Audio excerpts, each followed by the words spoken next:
population de Cotonou, elle est là. Radio Cotonou. Votre radio est là.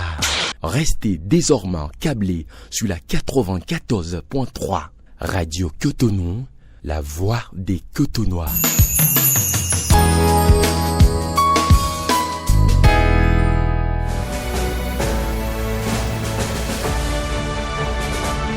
Bonjour à toutes, bonjour à tous et bienvenue dans Franc-Parler de ce dimanche 15 mars 2026.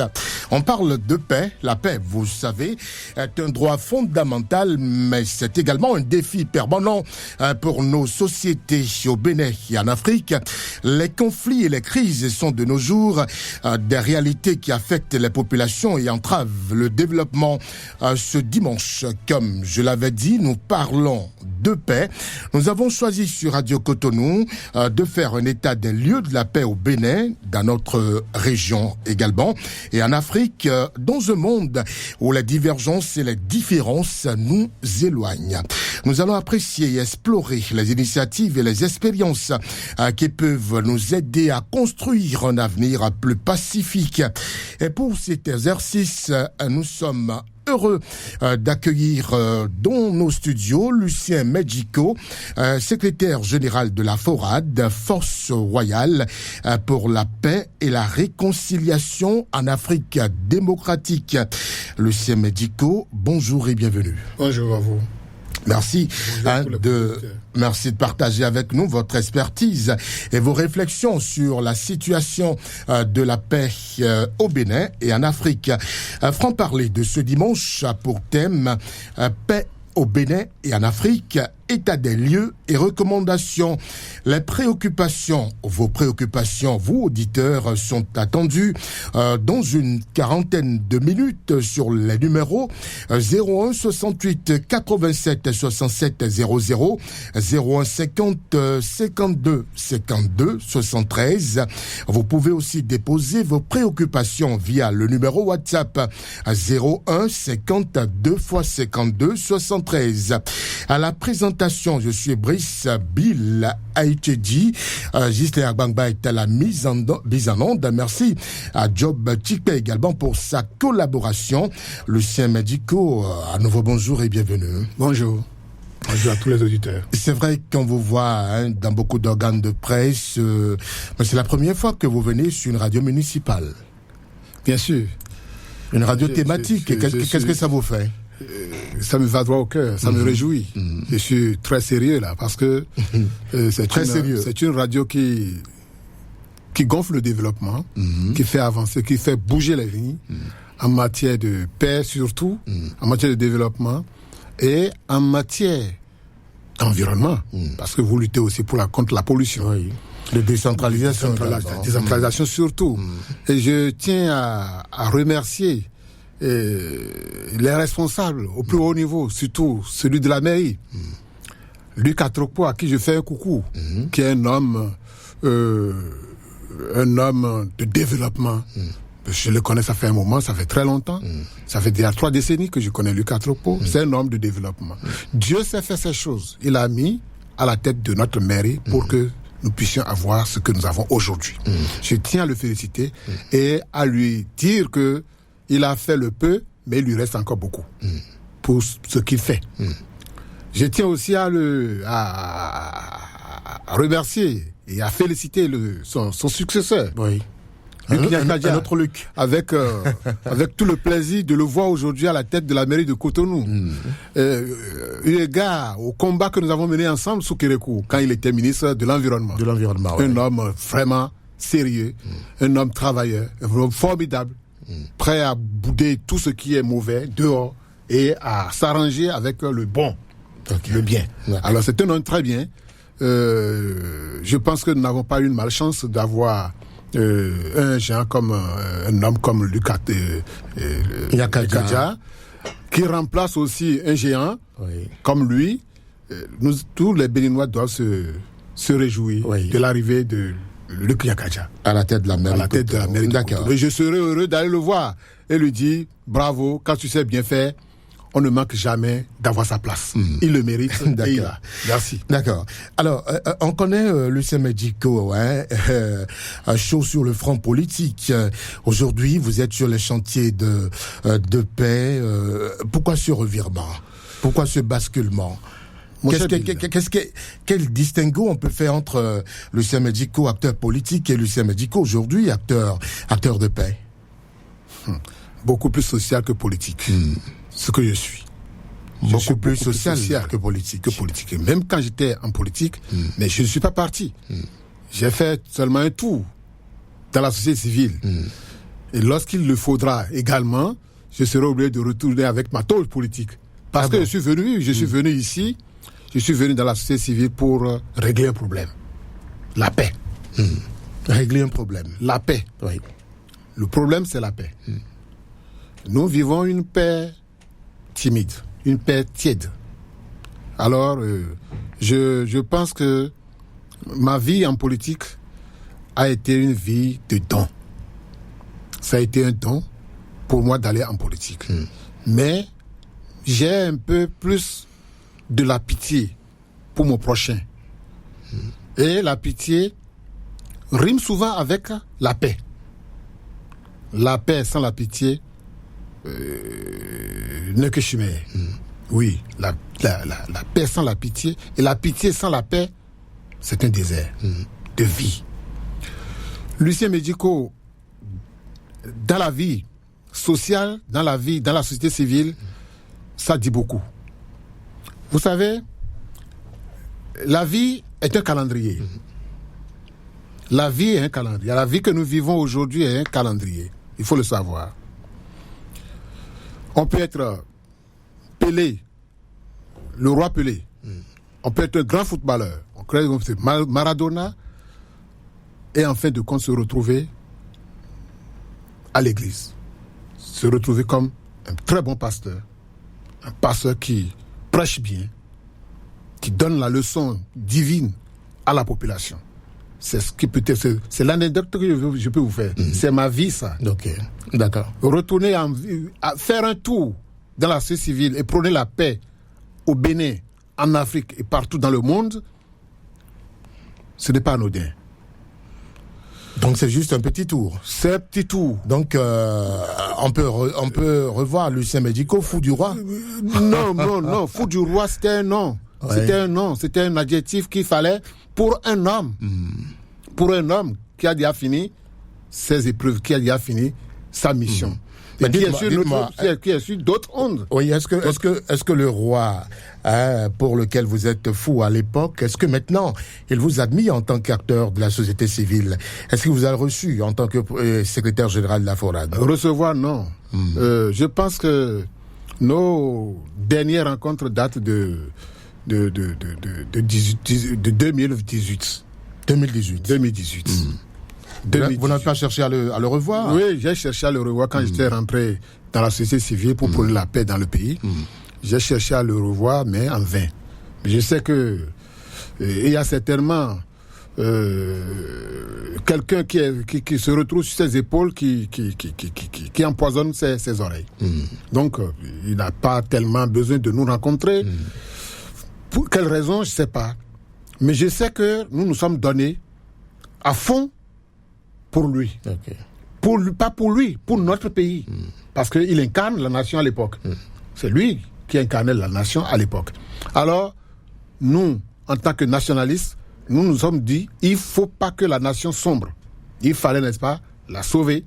Et il fallait rester à ses côtés. Donc, nous avons formé une ceinture politique de défense pour qu'il puisse, n'est-ce pas, travailler et faire ce que le pays lui demande. Mais ce n'est pas un quota. Il peut vous recevoir. Lui, il peut nous recevoir à tout moment en tant que citoyen. D'accord. Maintenant, venir en politique, dans la société civile, c'est important pour moi parce que celui qui est là aujourd'hui, je vais parler de notre grand frère Patrice Talon, le président de la République, chef de l'État, de président de la République.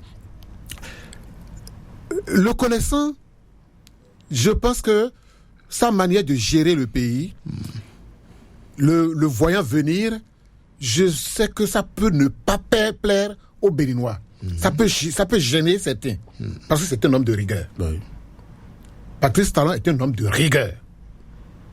Et il veut que les choses se passent bien. Dans sa rigueur, il cherche toujours à mieux faire. Et cette manière de mieux faire peut gêner un peu, ça peut bouger un peu les lignes. Et les Béninois, je nous connais, y compris moi-même, qui ne savent pas, qui n'ont pas appris cette manière de gestion de la cité, ça peut déranger. Et de dérangement en dérangement, ils peuvent commencer par poser des actes qui ne vont pas plaire à celui que nous avons là aujourd'hui. Imaginez-vous, la gestion du pouvoir, ce n'est pas n'importe qui. Ce n'est pas n'importe qui. Tel que ça se passe aujourd'hui, ça ne peut que se passer comme ça. Ah bon. Je ne suis pas là pour aduler ou peut-être accompagner un pouvoir. Mais vous me connaissez, je suis un côtoyeur des pouvoirs. Mais quand Patrice Talon est arrivé, je me suis mis à l'écart. J'observe. D'où la création de la FORAD, Force royale pour la paix et la réconciliation. Une manière d'endiguer ce qui peut arriver. Et ça ne manque pas d'arriver. Mais nous endiguons toujours. Okay. Nous ne passons pas des moyens pour endiguer. Okay. Mes collaborateurs et moi, il faut dire que la FORAD est constituée des rois. Uniquement que des rois. Pas uniquement que des rois. Okay. Pas uniquement la majorité. La majorité. Des rois. Le bureau exécutif national, c'est les rois, c'est les têtes couronnées. Mais il y a l'administration, dont je suis le responsable numéro 1. Pourquoi? L'administration à l'interne qui gère, qui est composée des personnalités imminentes, des anciens directeurs de cabinet qui ont fait leurs preuves, qui font l'administration de la FORAD. Qui font l'administration de la FORAD, de grandes personnalités. Mais quel est le rôle des rois? Le rôle des rois, c'est de faire la paix, rien que la paix, nous amener à des endroits pour faire comprendre à la nation, pour faire comprendre à ses autorités en face, les ministres, les ambassadeurs, et d'autres peut-être couronnés qui ne sont pas dans la FORAD, pour leur faire comprendre qu'en réalité la FORAD, c'est une machine de paix qui recherche la paix et qui endigue des situations difficiles dans le pays. Okay. D'accord. Alors, puisqu'il y a eu l'absence, nous avons comme l'impression qu'il n'y a pas quelqu'un pour nous organiser autour d'une rivière de paix, comme de Souza l'avait été en 90. À l'absence de cette tête, de cette grande tête, que celle, n'est-ce pas, que celle de Souza, il nous faut combler ce vide. Mais nous le faisons avec l'Église catholique, puisque au commencement était l'Église catholique, la FORAD. Monsieur Lucien Medjico, vous parliez de l'homme, 27 ans déjà, 27 ans seulement ce vendredi 13 mars, que Monseigneur Isidore de Souza a tiré sa révérence, président du Présidium de la Conférence nationale des forces vives du Bénin. Quand on préparait cette émission, je me suis rendu dans vos bureaux. Ce qui m'a impressionné, c'est la grande photo de l'homme placardée au mur dans vos bureaux, que représente Monseigneur Isidore de Souza pour la FORAD. Un grand monument. D'abord, je lui souhaite, continue toujours de le souhaiter, de lui souhaiter une paix éternelle de l'au-delà. Tout le peuple béninois uni dans l'unité, y compris même le gouvernement et son chef, le souhaite, continue toujours de le souhaiter une paix durable, une paix éternelle. Aux côtés du Seigneur. Quel souvenir gardez-vous de le souvenir que nous 27 gardons ans après. 27 ans après, nous pensons que le souvenir ne sera jamais assez. Le souvenir ne sera jamais assez. À chaque fois que nous tournons le visage vers le lever du soleil, nous le regardons. La preuve, vous avez vu sa photo placardée au mur derrière mon bureau, derrière mon fauteuil. C'est un homme, c'est un grand homme qui nous a fait vivre un moment important qu'on n'aurait jamais vu dans notre pays.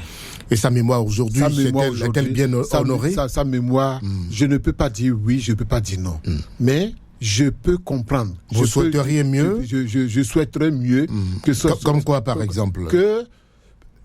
Pourquoi pas un semblant de concertation nationale. Un semblant de concertation nationale. Ou peut-être... Un semblant de concertation nationale. Oui, un semblant de concertation nationale que le chef de l'État demande à ses fils et filles de nous retrouver, une minute de silence en mémoire de Monseigneur Isidore de Souza. Et voir ce qui ne va pas dans le pays. Et voir ce qui va arranger encore plus, perfectionner ce qui a été fait. Ce qui a été fait. Et ce qui n'a pas été fait et qui doit être fait. Désigner des gens, chercher des têtes imminentes pour organiser cela. Je pense qu'une conférence du genre, peut-être pourquoi pas chaque année, peut arranger les choses. Ou ce n'est pas une exigence à l'endroit du gouvernement, créer peut-être un haut commissariat pour la paix. Et dans cette institution, on peut quand même poser des actes allant dans le sens de ce qu'a été posé, n'est-ce pas, le Monseigneur Isidore de Souza. Je pense que sa mémoire aujourd'hui n'est pas tellement honorée. Sa mémoire n'est pas tellement honorée. Mais je pense qu'avec le temps, puisqu'on en parle, le chef de l'État peut toutefois faire un clin d'œil dans cette direction pour que des choses se passent au mieux afin que les Béninois puissent se rappeler. La société civile peut obliger les politiques, non? C'est compliqué. C'est compliqué. D'accord. Parce que la société civile aujourd'hui, elle est tellement dans son coin. Elle a aussi la peur au ventre. La société civile. Pourquoi la peur? Non, mais vous voyez, ceux qui étaient société civile ne parlent plus. Elle existe réellement aujourd'hui. Elle n'existe plus. C'est pour des raisons comme ça aussi que nous sommes venus. Ok, d'accord. Franc-parler ce dimanche, je rappelle que l'émission se tient sur le thème paix au Bénin et en Afrique, état des lieux et recommandations. En studio, Lucien Medjico, secrétaire général de la FORAD, Force royale pour la paix et la réconciliation en Afrique démocratique. Alors, monsieur Medjico, le Bénin est un pays de paix aujourd'hui? Le Bénin est un pays de paix et restera toujours pays de paix. Il n'y a rien à faire. Nous devons rester pays de paix. Parce que c'est un pays qui a été béni par nos aïeux. Le roi Bianzin l'a béni. Le roi Kaba l'a béni. Glélé, Kaba, tous ces rois, paix à leur âme, nous les vénérons. De leur vivant, ils n'ont pas voulu la guerre. Ils n'ont jamais voulu la guerre. Ils ont maudit la guerre. Ils ont demandé ils se sont arrangés et fait des sacrifices suprêmes même pour que le Bénin vive dans la paix. Donc, il n'y a rien pour nous aujourd'hui de ne pas garder cette lampe, cette lanterne, afin que la paix continue toujours de régner dans notre pays. Certes, il y a des quiproquos, il y a des situations qui nous arrivent. Avant d'en venir au quiproquo, dites-moi, qu'est-ce qui vous fait dire que le Bénin est un pays de paix? Quels sont les principaux indicateurs qui montrent que la paix est perspective, réalité aujourd'hui au Bénin? Vous savez, le Bénin est un pays de paix. Nous nous aimons. Le Béninois aime son prochain. Peut-être d'autres peuvent me démontrer le contraire. Mais pour moi, Lucien Medjico, le Béninois aime son prochain. Le Béninois n'aime pas ce qui peut arriver à son prochain de grave. Le Béninois n'aime pas voir le sang de son prochain couler. Le Béninois aime vivre dans la paix, dans la joie. Nous sommes un pays de joie. Là où il n'y a pas la paix, vous savez, il n'y a pas la joie, il n'y a pas l'argent, il n'y a pas la prospérité. D'où nous savons que chacun qui arrive au Bénin nous voit au moins un peu différents. Nous sommes vraiment différents des autres pays. Est-ce que cela suffit pour dire que le Bénin est en paix? Le Bénin est en paix. Le Bénin est en paix. Vous allez me dire que bon, certes, il y a la faim qui ne rime pas avec la paix. Voilà, justement. Quand on a faim, on n'est pas en paix avec, d'abord avec soi-même. Justement. Mais pas pour autant que la paix sera considérée comme écartée de notre vécu.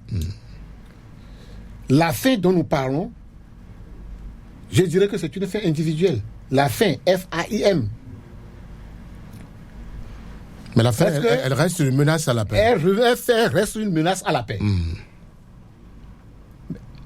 Vous savez, nous avons un gouvernement qui a décidé de faire un travail, mais qui, d'un côté, a oublié un peu le côté social. Un peu. Un peu. Non, je dis un peu. Je ne dirais pas beaucoup, parce que nous existons toujours, nous vivons encore. A oublié le côté social, le panier de la ménagère. Le panier est toujours menacé. Le panier de la ménagère est toujours menacé. Nous n'allons pas du dos de la cuillère pour dire qu'il a manqué ce côté au gouvernement. Le gouvernement du président Patrice Talon. Alors, si le minimum social commun pouvait arriver, je pense que la paix sera pour nous une chanson. C'est là où les gens disent, c'est là où nous disons, c'est pas les gens disent, nous disons qu'il n'y a pas la paix. Parce que le ventre affamé n'a point d'oreille. Et lorsqu'elle n'a point d'oreille, lorsque le ventre n'a plus d'oreille, alors il devient fou. Et c'est cette folie qu'est donc la menace à la paix. C'est pourquoi nous disons que la paix reste aujourd'hui timide. Parce que la majorité silencieuse dans le pays murmure. Et nous devons attirer l'attention au chef de l'État qui fait beaucoup, qui a beaucoup travaillé, mais qui du reste doit encore au social. Doit beaucoup faire sur le chantier social. Et il faut des gens pour lui rappeler cela. Parce que pour lui, vous savez, le chef de l'État aime la beauté. Excusez-moi beaucoup, c'est pas que je suis en train de lui jeter des fleurs. Patrice Talon peut être dans de très bonnes tenues, mais son ventre peut être vide. Tant pis. C'est pourquoi vous voyez, le pays, il faut imaginer, il faut voir l'aspect environnemental du pays. C'est beau. Mais ceux qui sont dans le pays disent, mais nous sommes dans un beau pays, mais nous avons faim. La majorité silencieuse dit, nous avons faim. Et il faut la comprendre. C'est parce que nous sommes habitués aussi à la légèreté. À une certaine largesse. Vraiment. D'accord. Il n'y a pas que la faim qui soit une menace à la paix. Lucien me dit que vous parliez de quiproquo à l'instant. Il y a des régions ou des communautés qui sont affectées aujourd'hui par des conflits ou des tensions au Bénin. Bien sûr. C'est pour des... Vous voulez me parler de la chefferie traditionnelle. Il y a la chefferie traditionnelle, même dans les religions, dans le secteur religieux. Les pasteurs, c'est pour des raisons d'intérêt. Point barre. C'est pour des raisons d'intérêt. C'est pourquoi le pouvoir dirigé par Patrice Talon a mieux fait en tapant dans la fourmilière. En allant choisir les rois qu'il faut. Et c'est un travail qui n'est pas terminé. Il y a toujours des murmures, des remunages. Il faut aller chercher. Il y a aussi les hommes de couvent. C'est nous-mêmes qui provoquons tout cela. Quand il n'y a pas une situation que vous contrôlez, alors tout devient difficile à gérer. Ceux qui sont autour de la table gouvernementale, ne font pas le travail. Ils ne font pas correctement le travail. Vous parlez de qui? Je parle des membres du gouvernement. Oui, bien sûr. Il y a certains, c'est pas tout le monde, il y a certains qui ne sont pas animés de la volonté du chef de l'État pour faire le travail. Si vous et moi, je suis au gouvernement, tu es au gouvernement, tous les week-ends, nous descendons dans nos villages, nous essayons quand même de corriger le tir, nous essayons quand même de voir ce qui ne va pas. Et nous rendons compte régulièrement en Conseil des ministres. Puisque après tout, il y a une... Mais les ministres conseillers font ça, non? Moi, je n'ai jamais vu un ministre conseil descendre à Yomi, chez moi. Yomi, c'est dans la commune de Dogbo. Oui. Chez moi, à Yomi, personne n'est arrivé. Je n'ai jamais vu un ministre descendre là-bas. Encore moins les députés. Mais pourtant, je fais élire des députés. C'est l'entourage qui fait du chef un chef malheureux. Bof, je plains la vie du chef. Parce que il faut soigner le chef. Quand tu es dans un marigot, il faut bien soigner ce fleuve-là. Il faut accompagner les actions de celui qui est là. Un chef ne peut pas tout faire. Chaque fois, ils sont à Cotonou. Mais si vous êtes à Cotonou, à Tchoumi, qui ira les rendre compte? Est-ce ce talent qui ira les rendre compte? Ou peut-être d'autres Bouadaï qui va peut-être venir, c'est lui qui ira rendre compte là-bas? Je pense que c'est l'entourage, puisque c'est une équipe. Chacun doit pouvoir jouer son rôle. Jouer sa partition. Chacun doit pouvoir jouer son rôle et rendre compte fidèlement. S'il y a ce système-là, je pense que tout finira par être bien. Quand on dit, nous avons fait, oui, moi, Médico qui suis ici, je rentre tous les week-ends au village. J'essaie quand même de faire le minimum. Même si Ayomi n'est pas rassasié, au moins j'essaie quand même de faire quelque chose pour mon village, Topota, il n'y a pas la faim chez moi. J'ai l'impression que vous êtes focalisé sur la faim qui est une menace à la paix. C'est tout se résume là. Oui. Même si, excusez-moi. Il y a le terrorisme au nord du Bénin, il y a les conflits agro-pastoraux, etc., etc. La faim amène tout ça. Ok. Oui. Lorsque celui qui est au nord a faim, quel courage il peut avoir pour aller défendre quoi? Il a quel courage? Il a quelle force? La faim affaiblit. Cette émission doit être basée même sur la faim. La faim, c'est ça qui amène le désordre. Celui qui mange et celui qui ne mange pas ne peuvent pas dormir dans la même chambre. C'est Médico qui vous le dit. Ils ne peuvent pas dormir dans la même chambre. Vous savez comment moi je suis venu ici? Non. Bon.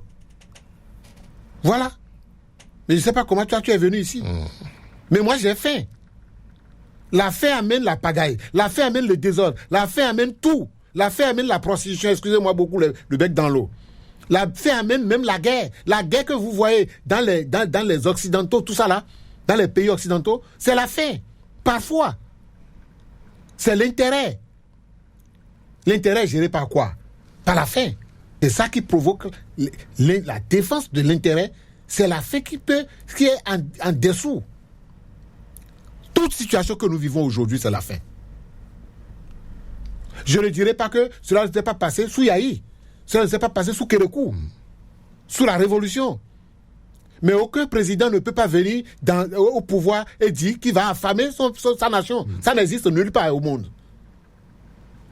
Donc nous ne devons pas accrocher à la tête du président Patrice Talon que c'est à cause de lui que Non, il a une équipe.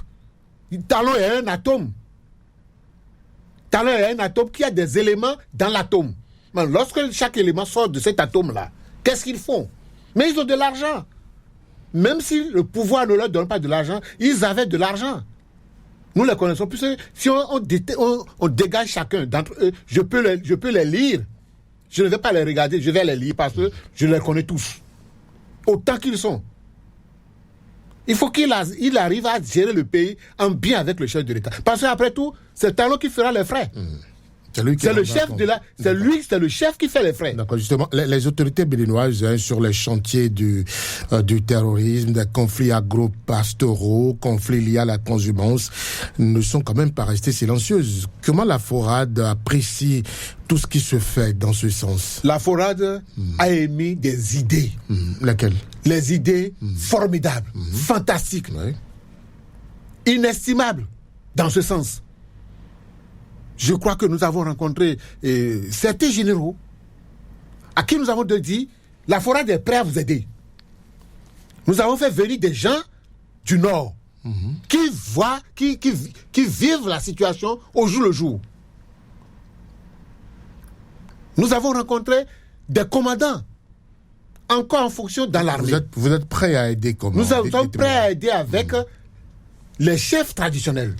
À faire quoi? Vous savez, le Bénin dispose des... Même si nous ne sommes pas Iran, même si nous ne sommes pas États-Unis, nous ne sommes pas Chine, Suisse, etc. Russie, nous avons notre nucléaire.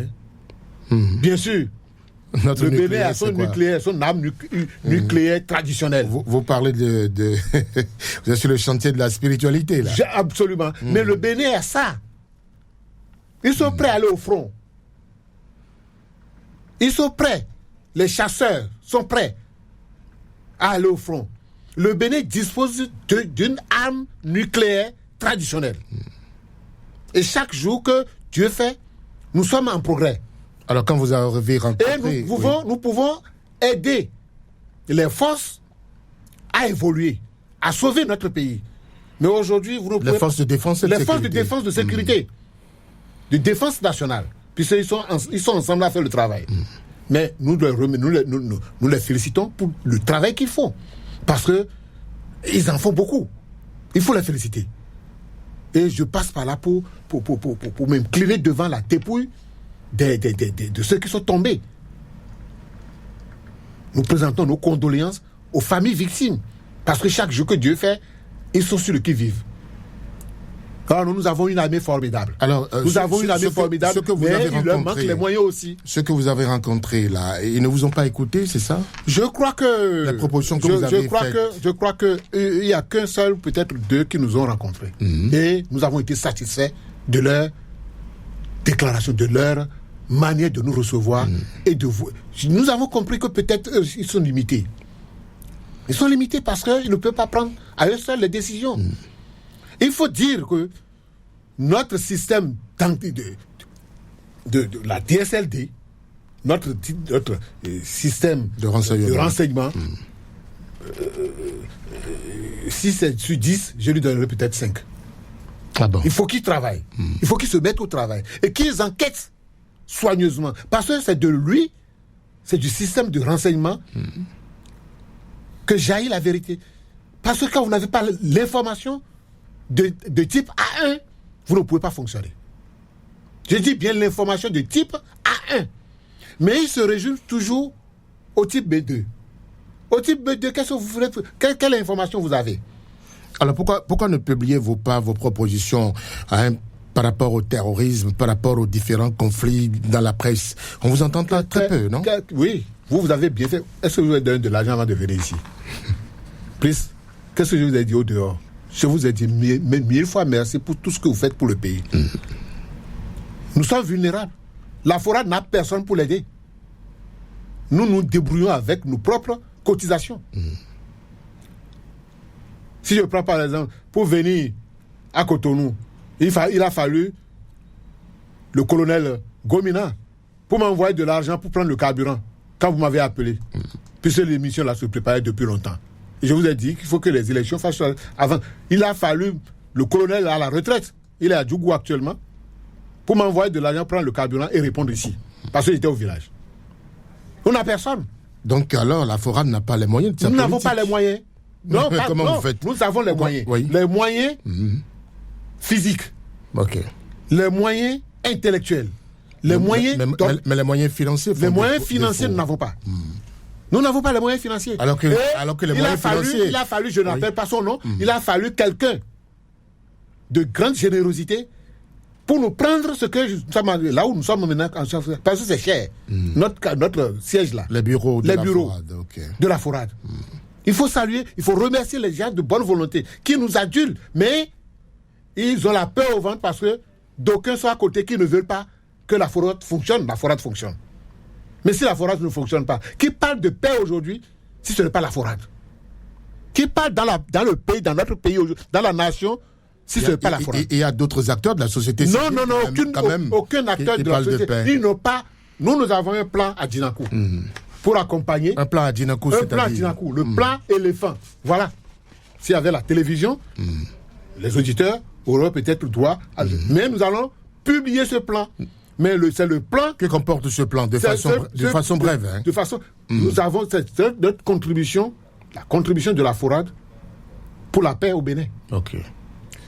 Et ce plan, il prévoit, gère et règle des conflits avant, pendant et après les élections. Les élections vont finir en avril prochain.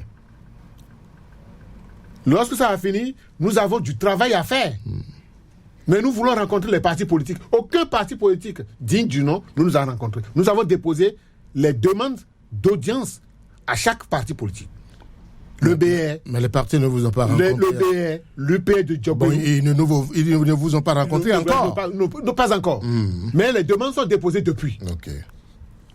Alors, nous rencontrer, c'est promouvoir aussi la paix parce que nous allons leur demander la paix avant, pendant et après les élections à travers leurs militants que nous connaissons bien et la manière dont ils fonctionnent. Puisque les candidats ne nous posent pas problème. C'est les militants qui posent problème. Okay. Parce qu'ils ne veulent pas voir leurs candidats échouer. Heureusement que nous avons un arbitre très fort, très très technique, qui est le chef de l'État, qui peut ramener tout le monde à l'ordre. Alors, pour les élections générales, le Bénin a organisé les législatives en janvier. Vous en parlez, les présidentielles, c'est pour bientôt. Donc, pour que tout se passe pour le mieux, vous avez le plan à Dinakou. Oui, uniquement le plan éléphant. Uniquement pour le Bénin. Uniquement pour le Bénin. D'accord. Vous avez cherché à rencontrer les autorités au plus haut niveau avec ça? Bien sûr. Je peux vous dire que il y a le ministre des Finances, de microfinance, et qui nous a, c'est tellement que c'est son calendrier. Ça fait 2 fois qu'elle nous a appelé, mais à la dernière minute, on nous dit qu'elle est occupée. Et qu'elle voudrait, n'est-ce pas, nous rencontrer elle-même. Je parle de Véronique Toïfori. Alors, si personne ne vous rencontre, ça veut dire que le plan reste dans les placards. C'est non, comme ça. Le plan ne restera pas dans les placards parce que je connais notre pays. Que comptez-vous faire? Non, nous allons forcer l'énigme. Puisque vous n'avez pas les moyens financiers. Nous allons forcer l'énigme.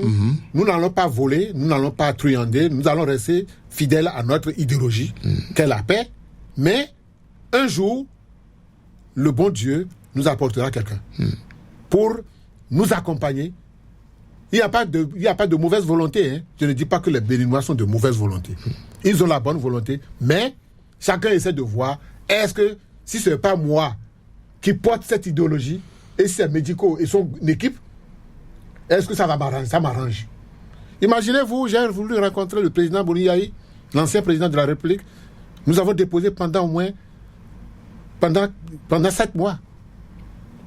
Nous avons déposé au moins 13 demandes d'audience. Mais les conservateurs autour de lui n'ont pas voulu qu'il nous rencontre. Peut-être que son agenda n'a pas permis. Il vous rencontre. Non, il va nous rencontrer. Non. C'est pour lui parler de la paix et de ce qui peut arriver. Puisque nous, en même temps, au sein de la FORAD, nous avons des consultants forts, formidables. Si vous prenez par exemple un Voyon, Dada Voyon Adidekon, c'est un consultant. Il prévoit ce qui peut se passer dans 5 ans. Nous avons de formidables têtes couronnées parmi nous.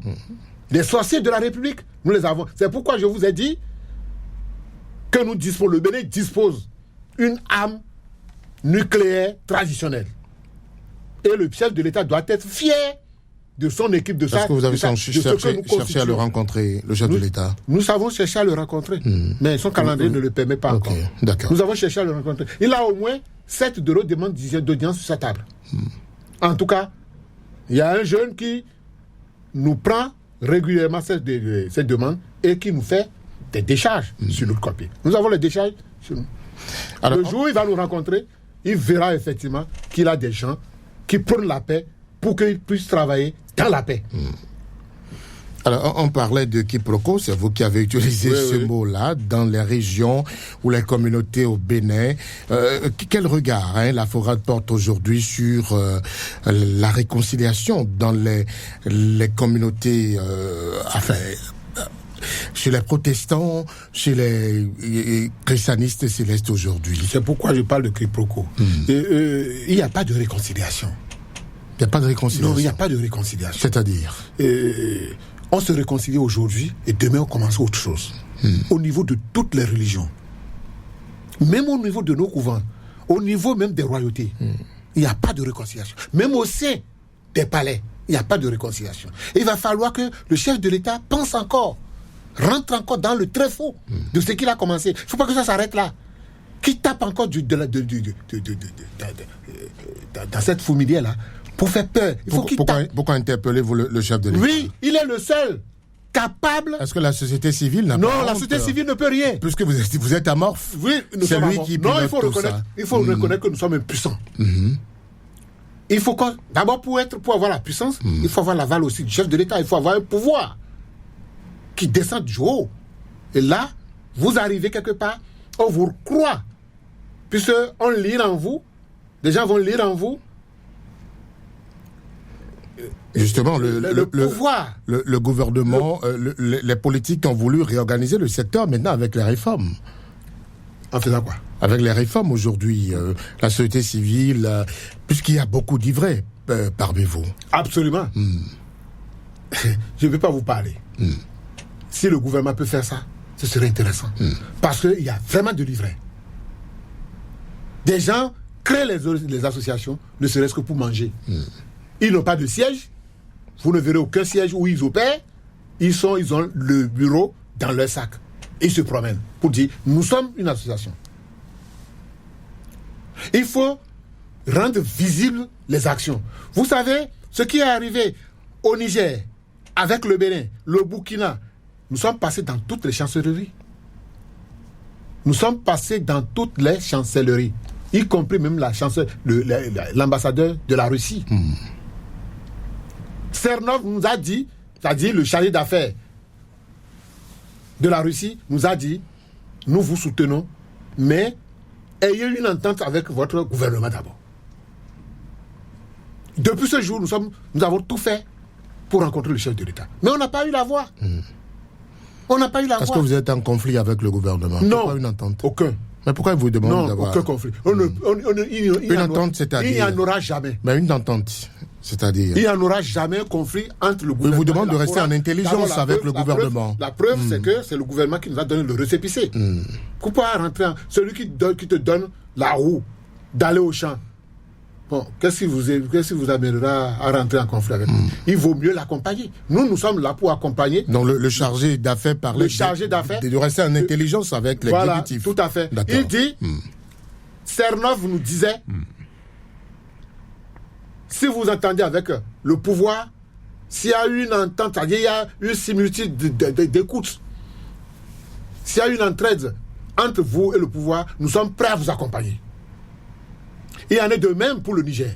Celui qui est parti, Sidi Aboudou, l'ancien ambassadeur du Niger au Bénin, qui est maintenant au pays, qui est au Niger actuellement. Le nouveau qui est là, nous l'avons rencontré 2 fois. Lui aussi, il dit, nous sommes prêts à vous accompagner. Le Nigeria de même.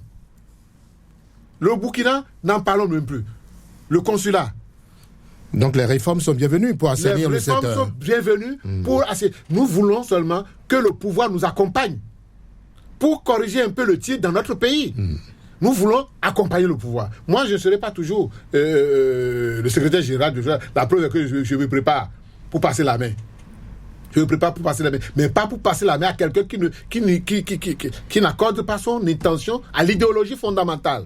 L'idéologie fondamentale de la forage, c'est la paix. Quelqu'un prêt à agir pour la paix. Le guide philosophique, notre guide philosophique, c'est la réconciliation. Quelqu'un qui est prêt à se soumettre et à s'effacer devant une situation. Et c'est pourquoi il y a toujours cette petite guéguerre entre le pouvoir et peut-être la société civile et les hommes politiques. Je m'explique. Oui. Patrice Talon, excusez-moi, il apparaît comme un prince, et c'est un prince. Voyez-vous, lui ne fait pas la différence entre la chefferie traditionnelle et le politique. Pour ne pas dire et la politique. Si on dit politique, c'est un seul homme politique. Donc, l'idéologie politique. Il voit déjà, lui, je dirais que c'est un voyant. Il voit déjà ce qui peut se passer dans 2 semaines, finit avec et attend. lorsqu'il prépare son plan, et vous venez, puisque c'est ce qui est bon pour lui et qui doit être bon pour le pays, qu'il fait. Mais le Béninois n'aime pas trop ce qui est bon pour le pays parce qu'il veut toujours que nous soyons toujours au point mort. Et le point mort, là, ça lui génère de l'argent. Mais l'autre n'aime pas ça. Il veut passer et évoluer. C'est pourquoi il prend des décisions seul. Je ne dirais pas seul parce qu'il a un gouvernement. Mais si vous voulez apporter des correctifs, des corrections à ce qu'il a préparé, mais je pense qu'il ne va accepter. Pour lui, il agit comme un roi. Quand le roi prend une décision, ça s'accepte. Peut-être qu'on peut corriger plus tard. C'est ce qui arrive entre les politiques et la société. Et la société. Alors, si c'est comme ça, il ne peut pas y avoir de paix. Et il faut quelqu'un pour arbitrer. Il faut un homme de paix pour arbitrer. L'Église catholique a fait de son mieux. Là encore, je sais ce qu'il y a. On y arrivera. Lorsque le chef de l'État va dire un jour, je suis prêt pour une rencontre, appelez-moi tel. Et je pense que nous sommes en train de prier pour que cela arrive. Les Béninois vont se retrouver pour se parler entre eux. Et c'est parce que nous ne nous parlons pas entre nous, on ne se parle pas entre nous, qu'il y a la guerre. La guerre générée par la faim et la douleur. D'accord. Lucien Mézico, secrétaire général de la FORAD, Force royale pour la paix et la réconciliation en Afrique démocratique. Le temps nous presse en studio. La paix en Afrique, on va en parler, puisque vous agissez en Afrique démocratique.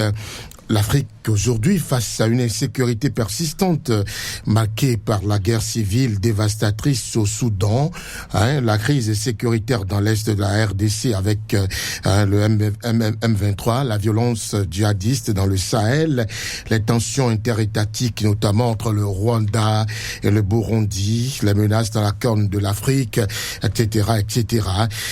Dites-nous, la FORAD, comment elle apprécie aujourd'hui la paix sur le continent? Le continent n'aura jamais la paix. Peut-être on peut endiguer quelques situations. Vous êtes pessimiste? Oui, non, je suis pessimiste dans ce sens. Vous travaillez pour la paix, pourquoi c'est pourquoi je dis, nous allons peut-être endiguer, éradiquer quelques poches. Mais on pourra quelques souillures. Mais on ne peut jamais la guerre en Afrique. Moi, la guerre ne peut pas venir dans mon pays. Mon pays n'aura jamais la guerre face à un pays, à un autre pays. Et je pense qu'on aurait bien fait en nous taisant. Patrice Talon, c'est là où je loue son leadership. On nous provoque, mais il ne parle pas. On nous provoque, mais il ne parle pas. Le fait de se taire grandit le pays. Oui, il n'a qu'à continuer comme ça. En Afrique, c'est la guerre des intérêts. Tant qu'il y a un intérêt visé par des pays envers un autre pays, il n'y aura jamais la paix. Encore que nous sommes téléguidés par une puissance coloniale. Et chaque pays a sa puissance coloniale derrière. Mais lorsque nous refusons aussi la paternité, alors on est toujours voué à l'échec. La paternité, c'est-à-dire? La paternité. Par exemple, nous avons la France qui nous a colonisés. Nous pouvons dire que la France, c'est notre papa. Nous pouvons dire que la France, c'est notre papa. N'importe quel Béninois qui fourra les pieds de la France, de notre terre, aura des difficultés à ne pas en finir. Vous pensez que ces pays qui sont en guerre ne reconnaissent pas leur paternité, c'est ça? Non, ils ne reconnaissent pas leur paternité aussi. Ils ne reconnaissent pas leur paternité. Et ils font tout pour leur créer des situations afin qu'il y ait une division profonde. Il y a quand même des actions pour pacifier le continent. Comment appréciez-vous ces actions? Des actions pour pacifier le continent, et ça aboutit. Non. Je vous ai dit tout à l'heure, tant qu'il y a les intérêts Il n'y aura jamais la paix. Il n'y aura jamais la paix. L'autre chose qu'il faut mentionner, c'est que les meneurs de ces actions, les organismes internationaux qui doivent mener ces actions incitées à la paix, aujourd'hui sont en crise. C'est ce que je vous dis. En leur propre sein, ils visent des intérêts aussi. La guerre apporte de la nourriture à d'autres pays. La guerre permet à d'autres pays de vendre des armes. La guerre amène des pays à s'enrichir sur le dos des pays en guerre. Mais que fait la FORAD pour ça? La FORAD puisque vous agissez pour la paix et la réconciliation en Afrique démocratique. Nous sommes dans notre pays, nous n'avons pas encore fini pour notre pays. Pourquoi aller en Afrique? Aujourd'hui, je pense en principe, je voulais parler du Ghana. Pourquoi vous ne mettez pas Force Royale pour la paix et la réconciliation au Bénin, d'abord? Vous pouvez envisager, être ambitieux par la suite. Nous sommes partis du Bénin. On est parti du Bénin. Pour embrasser le continent. Et plus tard, le monde. Nous allons à pas graduel.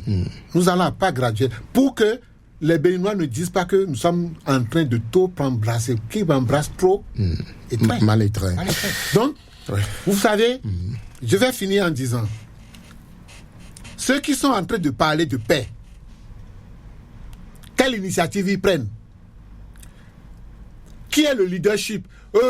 Nous avons au Bénin un Monseigneur de Souza qui, au moment venu, a su quand même se plier, malgré sa toge ecclésiastique, est resté comme un homme humble et s'est plié à je dirais, un géant comme Kérékou à l'époque. Je dirais un pharaon à l'époque qui était Kérékou. Face à Kérékou, face au pharaon dans le temps, Monseigneur de Souza a su lui montrer la croix. Face à un pharaon, il fallait pour de Souza la croix. Et la croix a gagné. À l'époque, c'était pas facile. C'était pas facile.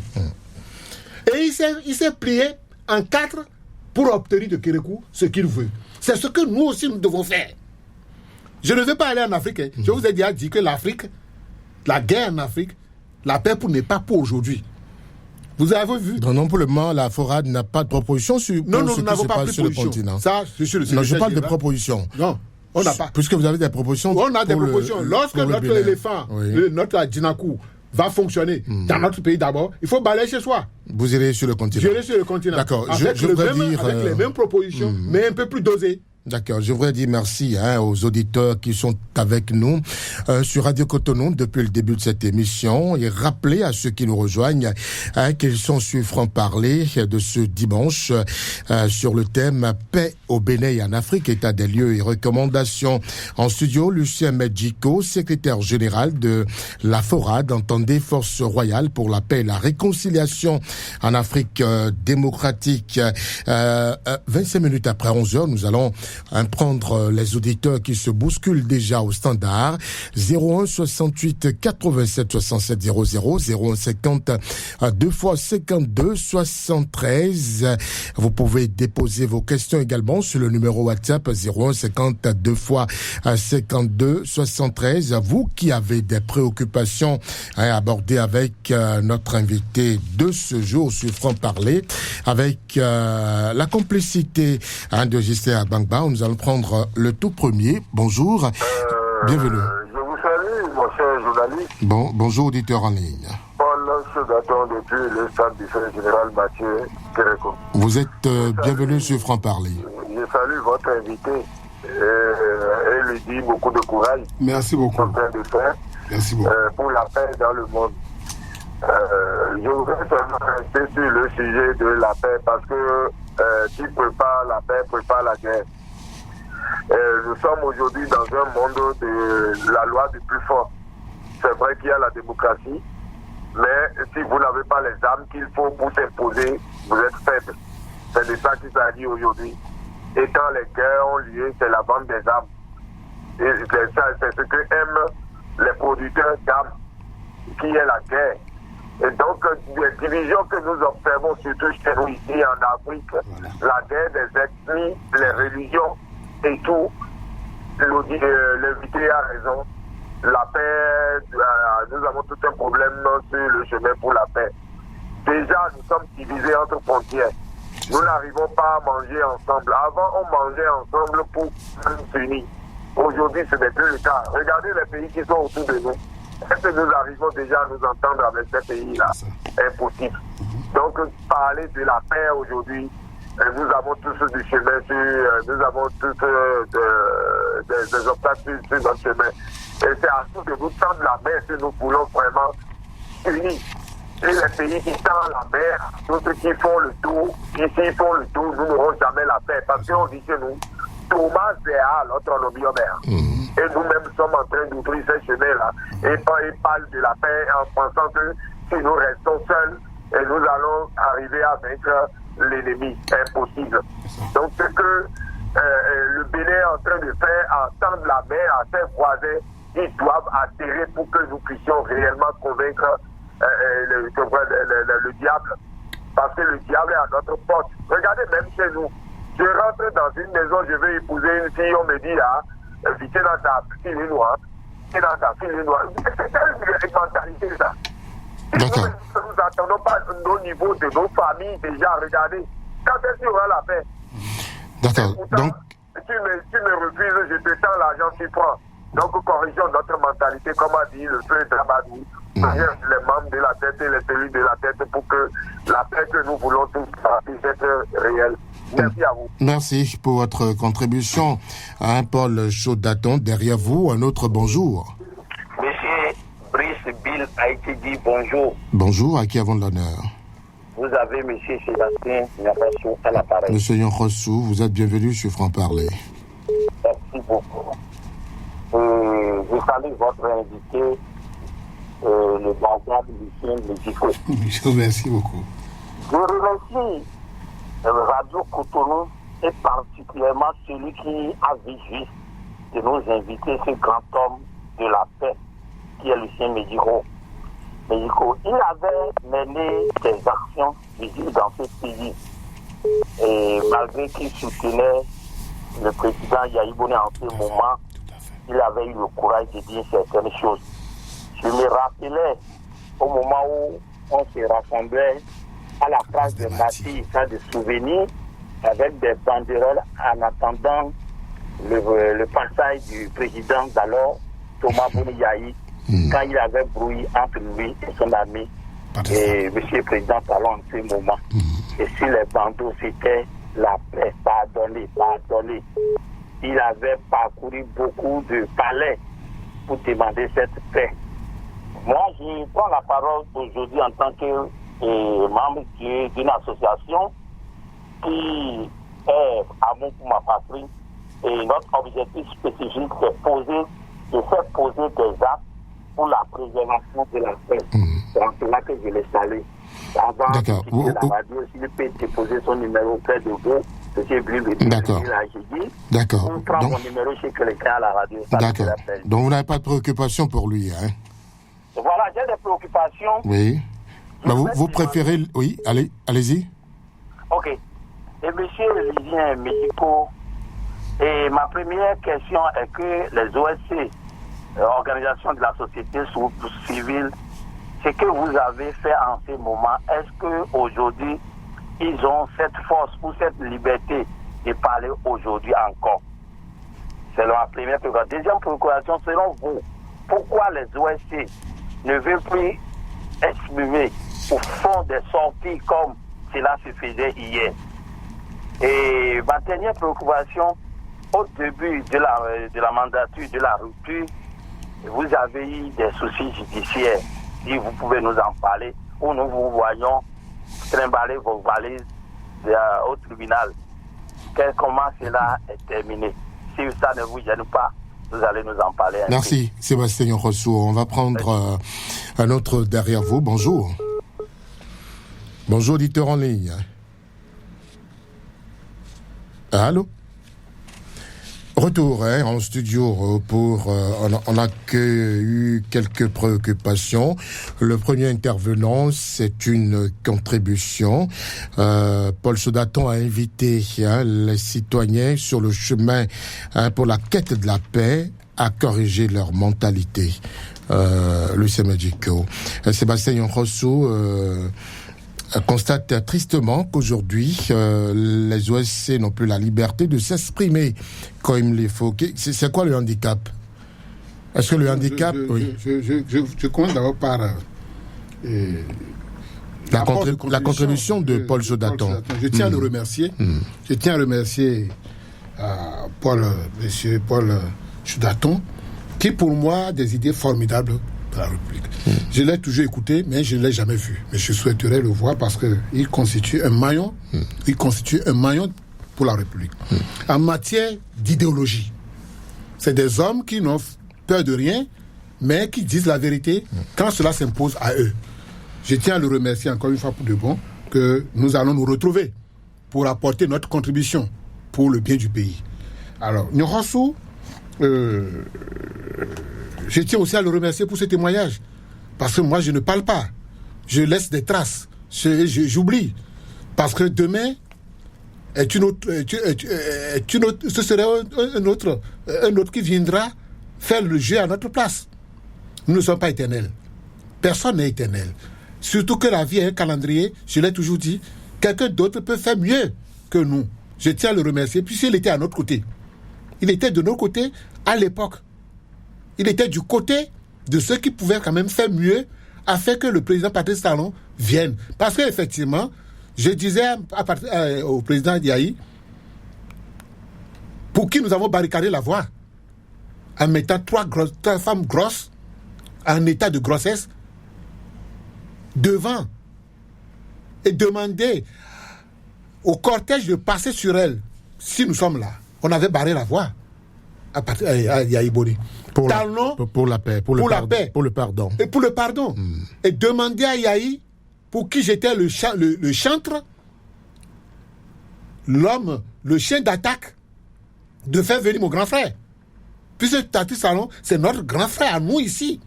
En dehors de lui, à Javon. Excusez-moi du bec avec le plaisir d'être un peu régional. Je ne joue pas au régionalisme. Ici, au sud, moi, Medjico, je n'ai que Patrice Talon et Sébastien Javon. En matière de richesse. Au nord, il y a d'autres qui sont pleins. Mais ici, nous n'avons que les deux. De laisser notre grand frère revenir. Avec des banderoles. Nous sommes allés jusqu'à lancer des pigeons. Lesquels pigeons sont allés tomber sur le toit du palais de la présidence. Afin que le pardon soit exaucé. Effectivement, ça a abouti. Et le vendredi 14 mai 2014, à 14h25, Yahi, le président Yahi, a lâché. Je suis heureux, très heureux, que cela aboutisse comme ça. Je remercie ceux qui ont contribué à l'époque, comme les Nyorassou. À l'époque, ils étaient nombreux, ils étaient légion à nous accompagner. Alors, Talon devenu président. Bravo. Mais il est venu, Medjico avait faim. C'est pas pourquoi j'ai joué la carte de l'apaisement. J'ai joué la carte de l'apaisement pour avoir quand même quelque chose dans le ventre. Medjico a faim. Et déjà en 2018, le 18 avril 2018, j'ai fait l'objet d'une tentative d'arrestation. Parce que j'ai demandé qu'on enfume Patrice Talon. La faim, je vous ai dit tout à l'heure que nous ne pouvons pas dormir dans la même chambre si moi j'ai fait et que toi tu es rassasié. La faim, l'indignation, la rage, la colère m'ont amené à dire ça. Enfumez-le. Le trou dans lequel il se trouve, nous allons le retrouver, lui parler. C'était aussi simple que ça. D'accord. On va pas s'attarder sur vos soucis judiciaires. Le chef de l'État, très intelligent, a demandé le procès allait. Oui, le procès allait. Et il a demandé non. C'est un ami, il faut le laisser. Et le 1er août 19. Mais le président de la République, après avoir fini le défilé, ici, à l'Étoile Rouge, ici, il est venu m'embrasser parmi les rois. Il m'a cherché, il a tout fait pour me voir. Et il dit, mais, amène-moi les têtes couronnées. On est allé à la présidence le 2 août. On est allé à la présidence le 2 août. Il nous a bien reçus. Mais je pense que chacun est sorti bien. Vous n'avez plus faim? Non, on n'avait plus faim. Vous étiez au restaurant? On était au restaurant. On était à l'hôtel Sosa. Le chef médical. Donc, tout s'est bien passé. Oui. Et depuis ce jour, mais je ne peux pas faire autrement. Je ne peux que l'accompagner. Je ne peux pas demander, viens au pays et commencer par le combattre. Je n'avais pas fait ça dans le souci de faire la guerre. C'était une manière de faire. Kérékou m'a appris qu'il faut bruit. Il faut bruit pour avoir ce que vous voulez. Pour faire savoir que vous êtes là. Voilà, d'accord. merci. Liberté de parler aujourd'hui. Les OSC n'en ont plus. Ils n'ont plus de soutien comme hier. Sébastien Yonchossou vous a demandé les raisons. Bon, très rapidement. Il faut dire que nous avons eu beaucoup de largesse quand Yahi Boni était là. C'est pourquoi j'ai dit il y a une différence entre Yahi et le président Talon. Ben, Yahi, lui, quand vous chantez Zeni, lui, il écoute. Quand vous chantez Toba, il écoute, il donne. Quand vous chantez le Dombolo, il écoute, il donne. Donc, au côté volet social, excusez-moi beaucoup, c'est pas que l'autre ne fait rien. Talon, il est beaucoup plus préoccupé au travail, au bien-être, que de donner. Talon, lui, il ne donne pas comme ça. Avant, on prenait. Moi aussi, j'en prenais. Vous prenez quoi? Oui, on prenait de l'argent. Ça venait, et puis on nourrissait même les militants. Et c'est là où on dit, il n'a pas faim, nous n'avons pas faim. Effectivement, aujourd'hui, les portes sont un peu serrées. Là, celui qui donne, c'est le chef de l'État qui donne le mieux. Mais les ministres ne peuvent pas donner, ils sont contrôlés. Ils sont limités, je dirais qu'ils sont limités. Et c'est bien aussi pour la nation. Donc, les OSC, actuellement, sont asphyxiés. Ils ne peuvent pas. Qu'est-ce que tu peux faire sans l'argent?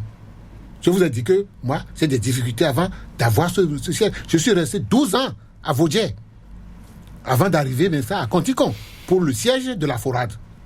Est-ce que vous voyez? Donc, ce n'est pas quelqu'un qui leur a dit de ne pas, qui les contraint au silence. Non, c'est le manque criard de moyens financiers. Sinon, les OSC sont vraiment animés de bonne volonté pour accompagner le pays. Nous sommes tous animés de la bonne volonté pour accompagner le pays. Je crois que Norossou lui-même qui est là, il dit des choses importantes, formidables, pour accompagner l'Afrique. Parce qu'il intervient dans beaucoup de sujets. Je le suis. Sur BBC Afrique, il intervient. S'il y a aussi des choses à dire au plan national, il le dit. Je pense que je tiens à le remercier pour son patriotisme, son abnégation d'aller beaucoup plus de l'avant pour la bonne marche du pays. Lucien Madiko, on va parler à présent des défis qui se posent à la paix aujourd'hui. Puisque vous avez dit qu'il faut que vous finissiez avec le Bénin pour embrasser l'Afrique, on va rester au Bénin. Est-ce que la Forade a identifié ces défis-là? Les défis sont nombreux. D'abord, à commencer par les foyers. À commencer par nos foyers. Topo Vigbo. Et Paul Chaudaton vous l'a dit, il a été clair. D'abord, c'est parti des foyers. Ne disons pas que c'est le gouvernement. Non, nous devons nous aimer les uns et les autres. C'est la cellule familiale d'abord. C'est la cellule familiale. À la maison, nous devons nous aimer. Nous devons nous entendre. Ce qui tue notre nation, ce qui tue nos foyers, c'est la haine. Le vouloir de voir. Non, je dirais le non-vouloir de voir l'autre avancer. L'empêcher d'avancer. Mais si l'autre n'avance pas, comment toi tu peux avancer? Il faut laisser à chacun son destin évoluer. Nous devons nous aimer. Comme l'a dit Dieu, aimez-vous les uns et les autres. Si nous suivons cette formule-là, je pense que la paix, elle est définitive. Il y a d'autres défis? Le défi secondaire, c'est au niveau de l'État, au niveau de l'administration. Ne pas faire ce qu'il ne faut pas faire. Accepter d'être loyal par rapport à la mission qui vous est dévolue. Et lutter aussi contre la corruption. Ne pas accepter d'être corrompu avant de faire le job pour lequel tu es assigné. Tu as prêté un serment, il faut le faire bien, il faut faire le travail honnêtement pour faire plaisir à ton peuple, pour être digne. La dignité prend par là. Le circuit de la dignité, c'est par le travail bien fait, sans être corrompu. Je sais que la corruption est plus vieille que le monde, mais on peut l'endiguer, on peut l'éradiquer, mais pas pour la tuer, comme nous, le thème m'oblige de le dire. On ne peut pas tuer la corruption. Vous travaillez avec le Haut Commissariat à la prévention Nous travaillons actuellement avec, ils nous ont invités à travailler avec eux. On n'a pas encore commencé. Je pense que le FONAC, et Alcré et autres sont déjà sur le terrain. Mais nous, on n'est pas encore sur le terrain. Je ne sais pas ce qui retarde encore notre invitation. Je pense que le secrétaire général, il est actif sur le terrain, puisque le président lui-même, Jacques Migan, a donné les instructions selon le SP, ce qu'il m'a dit hier seulement. Nous allons travailler, sensibiliser la population, à faire mieux pour la société, notre société. J'invite aussi la société civile à travailler correctement dans ce sens. Donc, les défis sont nombreux. Le défi de la lutte contre la corruption, ça fait partie aussi de la paix. Ça fait partie de la paix. Lorsque vous prenez de l'argent chez quelqu'un et vous ne lui faites pas le travail, c'est la guerre. Si on m'a arrêté à la douane de Ilakodji, et je te prends de l'argent pour dire j'irai voir les douaniers et je ne les vois pas, et tes marchandises sont encore plus corsées en matière de taxes, mais c'est la guerre qui vient. Vous allez commencer par vous tirer devant les tribunaux, les commissariats. Ce n'est pas bien. L'autre défi, c'est envoyer un message fort à nos dirigeants. À nos dirigeants. La coopération, l'entente de gouvernance des affaires du pays avec la société muette, c'est-à-dire avec les militaires. Il faut que les gouvernants, nos gouvernants, au plus haut niveau, aient des complicités avec nos hommes d'armée, nos hommes de défense nationale et de sécurité pour notre bien-être. Mais quand l'autre mange et que je ne mange pas alors que c'est moi qui ai la gâchette, mais vous voyez ce que ça donne. Moi, je suis là pour protéger la nation. Je suis là pour la sécurité. Je suis là pour tout. J'offre la poitrine.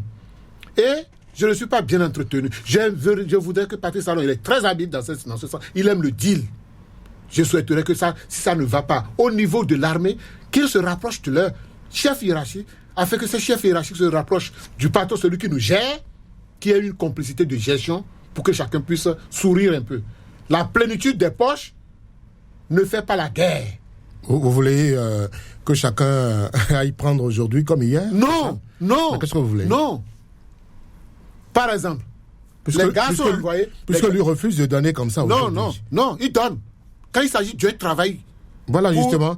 Non, il refuse de donner comme on le prenait hier. Non. Bien, c'est il y a une différence. dit. Il y a une différence. Oui. Nous prenions hier pour de petits mensonges. On prend, on ne fait pas le travail. Bien sûr, y compris moi. Y compris moi même. Mais bien sûr. Sous Yahi, on a fait beaucoup de choses. Mais aujourd'hui, il est venu, Talon nous a demandé, il va montrer comment j'ai le pouvoir d'État. C'est une autre éducation. Vous avez une autre éducation qui nous a apporté. Ça, il faut que ça aille comme ça aussi. Si hier, Yahi était comme ça, je pense que nous serons habitués. C'est pas du temps de Talon que nous allons commencer par crier. Bon, alors, les gars sont envoyés. Je ne suis pas de l'armée, mais c'est ce que je constate qui me pardonne. Quand vous êtes envoyé au front, il faut que les moyens suivent. Peut-être que le patron donne les moyens, mais à quand dit là-bas maintenant? Ce n'est pas des secrets de polichinelle que je suis en train de faire. Non, il y a des gens qui ont déserté. C'est autant d'informations que nous pouvons, la forêt peut apporter à l'autorité. Mais ils ont déserté, pourquoi? Les gens ont déserté, ils se sont déshabillés. Il y a beaucoup de choses qui se font. Je te jure. Oui. Ils se sont déshabillés, ils ont laissé leurs tenues, ils ont porté des tenues civiles. pour ne pas se laisser identifier par les djihadistes. Mais c'est pas parce qu'il n'y a pas les moyens. Non, c'est parce qu'il n'y a pas les moyens. Ah bon? Non, c'est moi, Médico, qui vous parle. Ok. C'est moi, Médico, qui vous parle. C'est parce qu'il n'y a pas les moyens nécessaires qu'il faut. Mais pour mourir pour quelque chose, il faut quelque chose. Mais si vous mourrez pour rien, mais vous n'allez pas retrouver votre Dieu là-bas. Hein. Quand les djihadistes veulent poser leur acte, vous savez ce qui se passe? Vous savez comment ça se passe? Ils prennent de l'argent pour leur famille. Ils savent que quand ils vont pas, les engins piégés là, les suicides là, les kamikazes, quand ils veulent poser l'acte, ils prennent d'abord l'argent. Vous voulez que le gouvernement engraisse davantage les familles, non, les gens qui sont sûrs. C'est pas une affaire d'engraissement. C'est pas une affaire d'engraissement. Il faut les motiver davantage. Les motiver. D'accord. Parce qu'ils ont prêté serment pour ça. Même si j'ai prêté serment pour ça, c'est pas pour ça que je vais mourir gratuitement. C'est pas pour ça que je vais mourir. Il faut les encourager. Encourager les gars, ils seront vraiment plus doués et stratèges. Ils seront plus stratèges sur le terrain. Ils sauront courir. Les gars n'arrivent pas à courir parce qu'ils ont faim aussi. La faim les accompagne à rester tranquilles pour qu'on vienne les tuer. C'est pas bien. Alors, le défi que vous venez de dénoncer, qu'on va arriver à les relever, on peut espérer... L'autre défi au plan national, j'invite humblement les deux pieds joints. Je suis droit comme une aiguille devant le chef de l'État. Le gros défi, c'est de parler avec les Béninois. Les Béninois ne sont pas mécontents contre lui, mais ils ont comme impression qu'ils sont abandonnés. Parler avec les Béninois. Il va parler avec les Béninois à travers oui. Une rencontre. Ça peut être même au palais chez lui, dans son palais. À la présentation. Il a parlé avec les jeunes récemment. Non. Vous parlez de quel Béninois? Ça, c'est sectoriel. Ok, d'accord. C'est sectoriel, c'est politique. Mais tout le monde ne peut pas rester au palais, non? C'est sectoriel, c'est politique. Ce qu'il parle avec quel Béninois? Ce qu'il va faire, je pense qu'il aime bien les Gbigbaoui. Il les aime beaucoup. Et autant que les autres. Il peut demander à ce secteur religieux de leur inviter toutes les traditions religieuses, y compris même ceux même les gros sorciers de la République. Moi, je suis prêt à lui offrir tout ce monde-là. Vous travaillez avec les sorciers? Non, mais nous, on est dedans. Ah, okay. On est avec eux. Ah, on est avec les chasseurs traditionnels, les chasseurs, les gros... Nous, on est avec eux. Ils vont beaucoup l'aider. Donc, cette assise-là est tellement forte. Prendre langue avec les Béninois. Alors, et puis, les Béninois l'aiment beaucoup. Si, il ne faut pas qu'ils pensent que les Béninois ne l'aiment pas. Ils l'aiment parce qu'il travaille, il est courageux. C'est le seul depuis mon enfance, là, c'est le seul président. Après, à part Kérékou, c'est le seul président. Parce qu'il y a eu, lui, c'est le social. Oui. Et puis, il donne. C'est lui qui ça qui vous nous a manqué. Vous n'oubliez jamais ça, hein? Il donne. Il donne. Mais l'autre, c'est un peu difficile. D'accord. Alors, nous égrenons les toutes dernières minutes de franc-parler de ce dimanche. Alors, si on arrive à relever ces défis, est-ce qu'on peut espérer une paix durable et pérenne au Bénin? J'ai pas compris. C'est-à-dire les défis que vous voulez dénoncer, vous avez mis l'accent sur la cellule familiale, l'éducation à la citoyenneté, le rôle du citoyen dans tout ce qu'il va faire et tout. Vous avez indexé les politiques. Voilà. Si on arrive à relever tous ces défis, est-ce qu'on peut espérer un Bénin tout à fait paisible, une paix durable et pérenne? Le premier défi, le défi majeur pour ne pas perdre du temps, c'est le défi lié au chef de l'État. Il nous invite. Il invite tout le monde. Personne n'est opposant. Nul n'est opposant contre Talon. C'est moi qui vous parle. Je suis dans la masse. Il faut qu'il invite tout le monde. Il invite tout le monde. Ça va régler beaucoup de problèmes. Il nous donne des ordres. Il s'érige. Je vous ai toujours dit que le demi-dieu sur terre, c'est le chef d'État. Y compris Yahi et y compris Talon. Est-ce que vous comprenez? Il nous invite. Talon invite tous ses frères. tous ses amis, tous ses enfants, nous sommes tous ses enfants. Il invite, nous qui sommes ses enfants-là, il nous invite, c'est les enfants de la nation. Il est là, Pena. Il dit, bon, les gars, qu'est-ce qu'on fait? Comme à son habitude. Qu'est-ce qu'on fait? Chacun prend la décision. On ne viendra pas parler politique, non, on viendra parler de développement. Pas de politique à cette séance-là. Mais le pardon doit prévaloir. Pour qu'il y ait développement, il faut qu'il y ait le pardon. Mais pourquoi vous devez aller là-bas avant de parler de développement? Non. Il y a un chef qui contrôle la nation. Mais nous avons un chef, non? Vous voulez retourner au restaurant? Nous allons voir, vous voulez retourner au restaurant? Ça vous fait marrer? Non, mais si on fait tout ça, il va donner quelque chose, non? Ah, d'accord. Mais nous sommes ces enfants, non? On appelle les enfants pour rien. Alors, il va nous dire ce qu'il faut faire. Vous savez, quand il nous a appelés, j'ai amené les rois, là. C'est ce qu'il a dit. Il a demandé au roi, je veux que vous preniez des positions dans le pays. Ça peut être contre moi, mais pour le développement. Vous pouvez marcher pour le développement dans le pays. Personne ne vous dira rien. Il leur a dit ça. Et s'il s'est fâché pour ne plus les recevoir, je comprends. Parce qu'ils ont pris, ils n'ont pas fait le travail. Ah, d'accord. Je suis là pour dire ça. Ok. Et que même ils comprennent que si Talon ne les reçoit plus, c'est parce qu'ils ont pris à l'époque, ils n'ont pas fait le travail. Le travail, c'est pour le travail, même si c'est la collation, allez vous rafraîchir, allez faire quelque chose quand même. Mais je retiens une chose, seul Kwadebe a pu faire quelque chose pour la paix en 2020. Il a beaucoup travaillé, ce roi.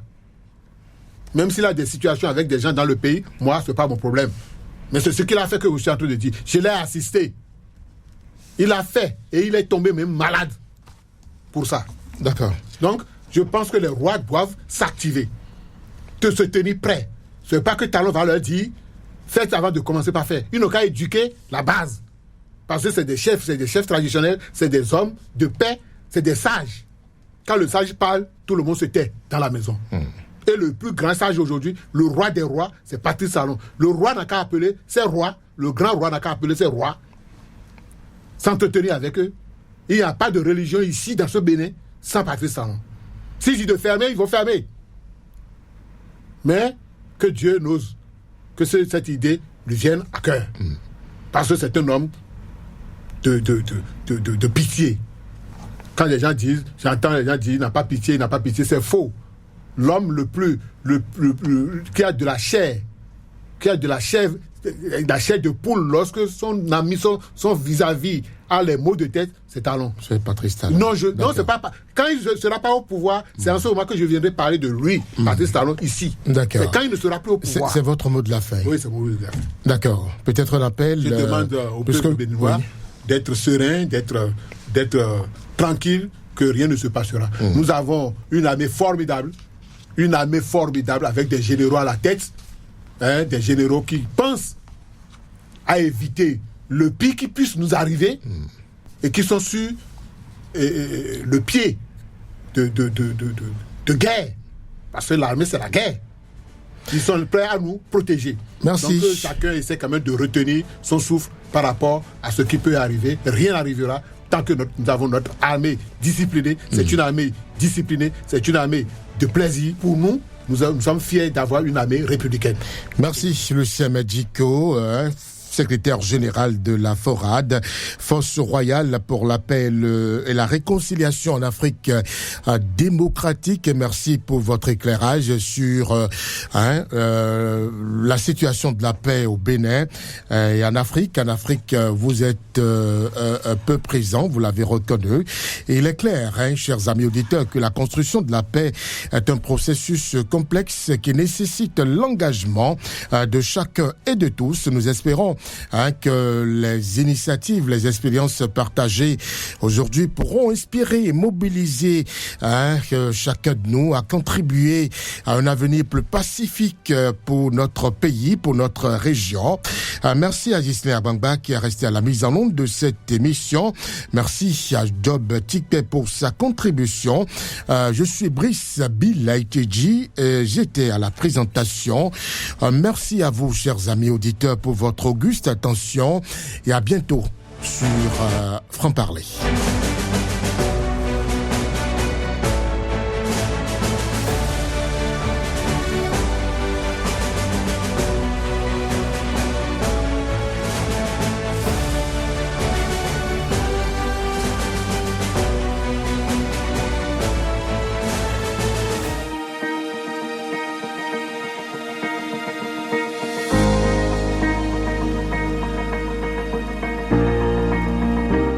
Population de Cotonou, elle est là. Radio Cotonou.